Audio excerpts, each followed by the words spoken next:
આજે ગુજરાત સ્થાપના દિવસના દિવસે 52માં આજે અમારે યુવાનોને સામે બેરોજગારીનો જે મોટો પ્રશ્ન છે, એટલે આજે અમે યુવાનોએ ઇન્દુલાલજીને આટી ચડાવીને એમનો સ્થાપક વિધિ લેવાના છે. આજે કે નરેન્દ્ર મોદી જે સરકાર કહી રહી છે કે અમે રોજગારી આપીએ છીએ, આજે મારે સરકારને કહેવું છે, ભાજપ સરકારને કહેવું છે કે આજે 10 લાખથી પણ વધુ અમારા શિક્ષિત બેરોજગાર યુવાનો છે, આજે એમના માટે કંઈ વિચારતા નથી.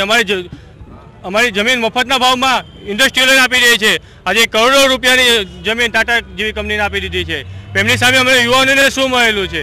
ફક્ત ને ફક્ત 300 યુવાનોને કરોડો રૂપિયા આપતા નોકરી મળી છે. આજે એની જે નીતિ છે નરેન્દ્ર મોદીની, એને લીધે અમારા યુવાનો આજે બેકાર થઈ રહ્યા છે. અમારા ખેડૂત ભાઈઓની સ્થિતિ કથળતી જાય છે. એટલા હજારો કારખાનો, જે 80,000 કારખાનો છેલ્લા 10 વર્ષમાં બંધ થયેલા છે, આજે મોટા મોટા ઉદ્યોગો લાવે છે.